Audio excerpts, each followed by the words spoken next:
శివాయ. ఓం నమో నారాయణాయ. నరదృష్టి నివారణ, సంచిత కర్మ, ప్రారబ్ధ కర్మ, ఆగమిక కర్మ, దోష నివారణ కాళభైరవాయ నమో నమః. హరి ఓం. ఓం కాళకాళాయ విద్మహే కాళాతీతాయ ధీమహి తన్నో శ్రీ నరదృష్టి నివారణ కాళభైరవాయ నమో నమః. హరి ఓం. మా ఛానల్కి స్వాగతం. చూస్తున్న వీక్షకులకు, ప్రేక్షకులకు, ప్రియ కాళభైరవ భగవద్బంధులకి స్వాగతం పలుకుతూ మమ్మల్ని ఎంతగానో ఆదరిస్తూ ఉండబడినటువంటి ప్రియ సోదర సోదరీమణుల అందరిపైనను కాళభైరవ స్వామి యొక్క జయంతి ఆశీస్సులు ఉండాలని కోరుకుందాం. ఈ వీడియో మీరు చూస్తున్నారు అన్నట్టయితే మీకు కాళభైరవ స్వామికి ఆజ్ఞ ఉంది అని చెప్పి గమనించగలగాలి.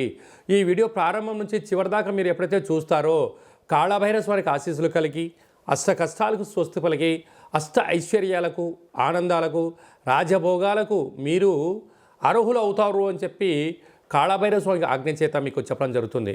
కనుక ఈ వీడియోను చూద్దాం, ఆచరిద్దాం, స్వామిని స్మరిద్దాం, ఆయన జయంతి ఆశీస్సులు కూడా పొందుదామని చెప్పి గమనించాలి. 1/12/2024 నుండి 31/12/2024 వరకు పుట్టినటువంటి వారందరూ కూడా ముందస్తుగా జన్మదిన శుభాకాంక్షలు. గతంలో వివాహం చేసుకున్న వారికి వివాహ వార్షికోత్సవ శుభాకాంక్షలు. ద్వాదశ రాశుల్లో గ్రహ గమనాల్ని ఒకసారి వీక్షింపచేద్దాం.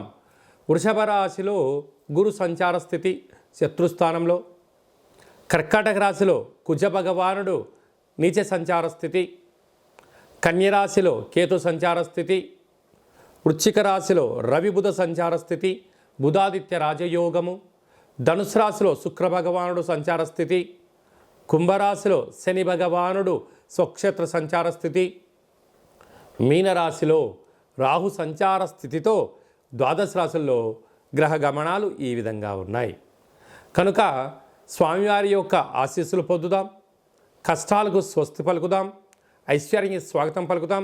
అదే కాకుండా 2024 స్వస్తి పలుకుతూ 2025కు స్వాగతం పలుకుతూ ఈ యొక్క సంవత్సరం చివరి ఎండింగ్లో ఎలాంటి యోగాలను పొందాలో కూడా తెలుసుకుందాం. ప్రధానంగా మనకు ఈ సంవత్సరము 2024 అనగా 8 సంఖ్య, అందులో 31 4 సంఖ్య, మంగళవారం పూట అమావాస్యతో వచ్చింది. కనుక ఇలాంటి అమావాస్య తిథుల ఎందున అంటే మనకు సంపూర్ణమైన సంవత్సరం చివరి ఎండింగ్లో ఎలాంటి విధి విధానాలు పాటించాలి, ఏవి చేయొచ్చు, ఏవి చేయకూడదు.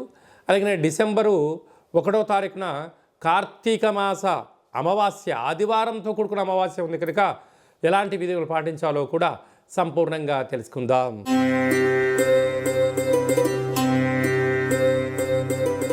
వృషభ రాశి వారు ఆదివారం అమావాస్య సంవత్సరపు ఎండింగ్ మాసం అవ్వడం వలన ఎలాంటి విధులను పాటించాలి, కష్టాలను ఎలా తొలగించుకోవాలి, ఐశ్వర్యానికి స్వాగతం ఎలా పలకాలో ఈ వీడియోలో తెలుసుకుందాం.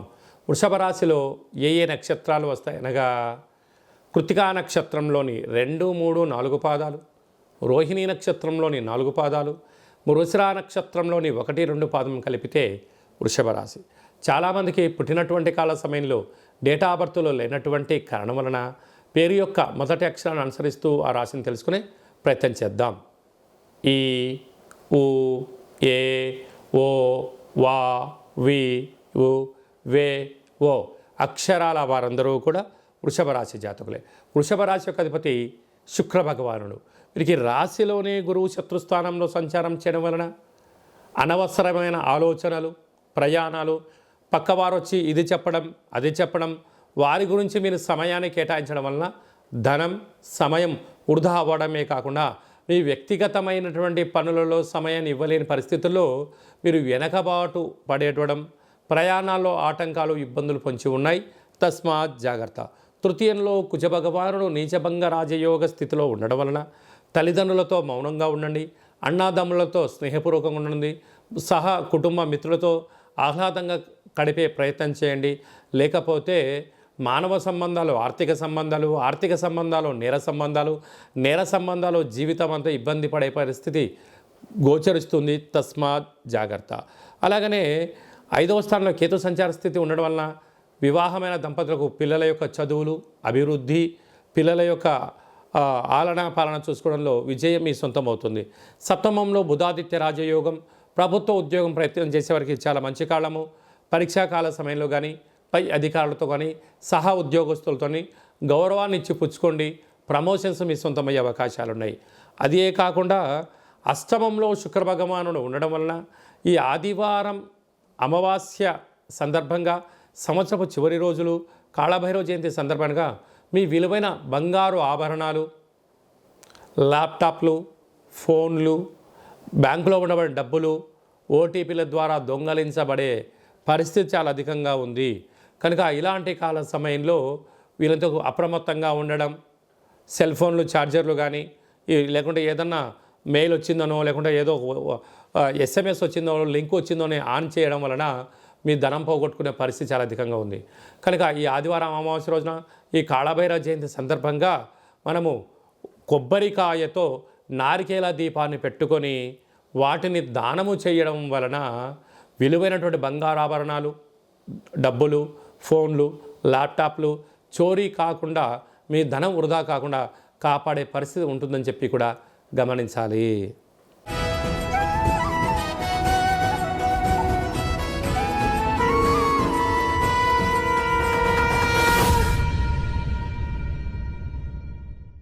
డిసెంబర్ నెల 1వ తారీఖు నుండి 31వ తారీఖు వరకు ముఖ్యమైన పండుగల గురించి క్లుప్తంగా సవివరంగా సంపూర్ణంగా తెలుసుకుందాం.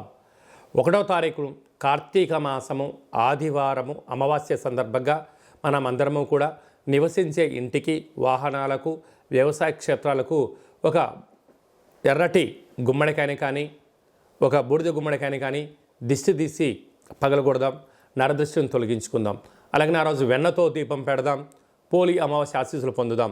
ఇంకొంచెం శక్తి కలిగితే మనము కొబ్బరికాయ, నిమ్మకాయ, తెల్లవాలు, ఆముదంతో కూడుకున్నటువంటి వాటితో వస్తువులు దిష్టి దించి బయట పడేసుకోవడం వలన సకల దృష్టి దోషం తొలగిపోతుందని చెప్పి గమనించాలి. అలా కుదరలేని వాళ్ళు ఈ కింద సంప్రదించండి. మీకు వీడియో కాల్ ద్వారా ఎలా చేసుకోవాలో కూడా మీకు చెప్పడం జరుగుతుందని చెప్పి గమనించాలి. మనకు 2వ తారీఖు నుంచి మార్గశీర్ష మాస ప్రారంభము. మనకు 7వ తారీఖున సుబ్రహ్మణ్యేశ్వర స్వామి యొక్క జయంతి. పుట్టలో పాల్పొద్దాం, స్వామిని స్మరిద్దాం, ధ్యానిద్దాం, సకల గ్రహ దోషాల్ని తొలగించుకుందాం. 8వ తారీఖున కాళభైరవ అష్టమి, కాళభైరవ స్వామి యొక్క జయంతి. కాలాన్ని మనం శాసింప చేసుకోగలగాలి అన్నట్లయితే, కాలం మనకు అనుకూలంగా ఉండాలి అనుకుంటున్నట్లయితే, ఏ పనులైతే మనం చేస్తున్నామో ఆటంకాలు తొలగిపోవాలి అనుకుంటున్నట్లయితే స్వామిని స్మరిద్దాం, ధ్యానిద్దాం, కుష్మాణ దీపాన్ని పెట్టుకుందాం, ఒక ముడుపును కట్టుకుందాం, ఆయన ఆశీస్సులు పొంది తిరుగులేని చక్రవర్తులుగా స్వాగతం పలుకుదామని చెప్పి గమనించాలి. 14వ తారీఖున మార్గశీర్ష మాస పూర్ణిమ, దత్తాత్రేయ స్వామి యొక్క జయంతి. అత్రి మహాముని, అనసూయ మాతలు కలిగినటువంటి సంతానం కనుక స్వామిని స్మరిద్దాం, గురుచరిత్ర పారాయణం చేద్దాం, స్వామి యొక్క ఆశీస్సులు కూడా పొందుదాం. అలాగే మనకు 23వ తారీఖున మార్గశీర్ష మాస బహుళ అష్టమి కనుక స్వామివారి యొక్క స్మరణ చేద్దాం, కుష్మాణ దీపాన్ని పెట్టుకుందాం, కష్టాలకు స్వస్తి పలుకుదాం.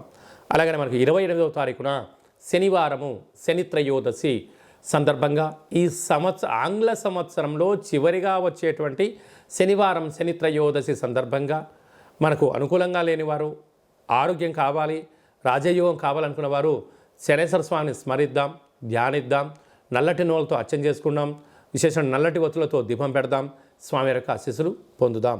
అదే కాకుండా 31వ తారీఖు అంటే 314 సంఖ్య, ఈ 2024 8 సంఖ్య, అందులో మంగళవారము. ఈ యొక్క సంవత్సరం అధిపతి కూడా రాజు కుజుడే అయ్యాడు కనుక వీలైనంత వరకు సంవత్సరం చివరి రోజున వీలైనంత వరకు 100కు 100% వరకు మనము దూర ప్రయాణాలు, వాయు ప్రయాణాలు, జల ప్రయాణాలు, కలహాలు, గొడవలు, ఆవేశమైన నిర్ణయాలు తీసుకోకుండా ఉంటే చాలా మంచిది అని చెప్పి గమనించగలగాలి. ఎందుకనగా మనం అందరము కూడా ఇయర్ ఎండింగ్ అని, ఎన్నో రకాల సెలబ్రేషన్స్ అని, ఎన్నో వేడుకల్లో పాల్గొంటూ ఉంటాం. పాల్గొన్నంత వరకు చాలా బాగానే ఉంటుంది. ఆ తదనంతరము జరిగేటువంటి అనేక మంది ఇబ్బందులను చూడడం వలన మనము బైక్ పైన వెళ్తూ ఉంటే మన వేగంగా వెళ్ళే కొద్దీ మన కళ్ళల్లోంచి 2 చుక్కలు నీళ్ళు బయటకు వస్తూ ఉంటాయి.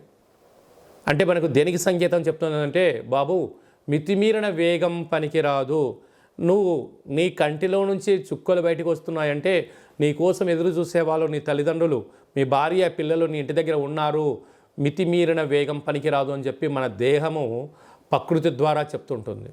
ఆ రోజు విందుల్లో వినోదాల్లో పాల్గొనడం, అరాచకమైన శక్తులతో పాల్గొనడం, అనేక రకాల ప్రమాదాలకు గురవ్వడం, అనేక రకాల వల్ల మీరు ఇబ్బంది పడుతూ మీ కుటుంబాన్ని ఇబ్బంది కలగ చేయకూడదు అనేటువంటి ఒక చిన్న ఉద్దేశంతో చెప్పడం జరుగుతుంది. కనుక అందరూ ఆయురారోగ్యాలుగా ఉండాలి, ఆహ్లాదకరమైనటువంటి వాతావరణంలో ఉండండి. వీలైనంత వరకు గొడవలకు, పంచాయతీలకు, అనవసరమైన మాటలకు, మధ్య పదార్థములకు, అలాంటి వాటన్నిటికి కూడా దూరంగా ఉండే మానవ ప్రయత్నం చేయండి. స్వామివారికి ఆశీస్సులు పొందండి. వీలైతే దైవనామము, ఆధ్యాత్మిక చింతన, వీలైతే అయ్యప్ప స్వామి యొక్క స్మరణ, కాళభైరవ స్వామి స్మరణ, ఆధ్యాత్మికమైన జీవనంలో ఆ ఒక్క పూట ఉండండి.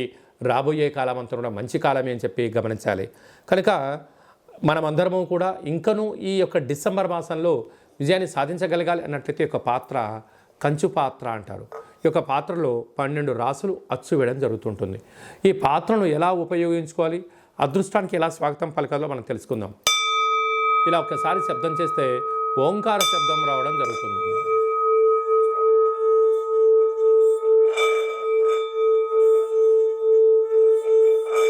ఈ యొక్క శబ్ద తరంగాల వలన ఇంట్లో మనం ఏదైతే అనుకుంటామో ఓంకార శబ్దం కారణం వలన, కాళభైరవ స్వామి స్మరణ వలన ఇంట్లో ఉండబడినటువంటి సకల దరిద్ర దేవత గ్రామ సంచారంలోకి వెళ్ళిపోవడం, గ్రామంలో సంచరించేటువంటి మహాలక్ష్మీదేవి గళ్ళు గళ్ళుమని ఇంట్లోకి రావడం, యంత్ర ప్రయోగాలు, మంత్ర ప్రయోగాలు, తంత్ర ప్రయోగాలు, తాంత్రిక ప్రయోగాలు, నరదృష్టి, సకల కర్మల యొక్క దోషం తొలగిపోతుందని చెప్పి గమనించాలి. ఈ యొక్క పాత్ర, కాళభైరవ స్వామి యొక్క పిరమిడు, డాలరు, కంకణము, 27 రకాల వస్తువులతో దిష్టి తీయించడం జరుగుతుంది. మీ పేరుపైన గోత్రంతో ప్రత్యేకంగా పూజా కార్యక్రమం చేయించి మీకు వీడియో కాల్ ద్వారా చూపించి స్వామివారి యొక్క ప్రసాదాన్ని, అక్షయ పాత్రను మీ ఇంటికి కొరియర్ చేయడం జరుగుతుంది అని చెప్పి గమనించాలి. ఆసక్తి గలవారు ఈ కింద నెంబర్ సంప్రదించి స్వామి యొక్క ప్రసాదాన్ని స్వీకరిద్దాం. అలాగనే ఉప్పుల యందు సముద్రపు మంచుతో తయారైనటువంటి సైంధవ లవణం ఉప్పు వేరయ్య అంటుంటారు. ఈ ఉప్పు దీపాన్ని ఇంట్లో పెట్టుకుందాం. సకల దుష్టగ్రహాలను తొలగించుకుందాం. మంచి నిద్రని, కలహాలు లేని జీవితాన్ని, ఆటంకాల జీవితాన్ని స్వాగతం పలుకుతామని చెప్పి గమనించాలి.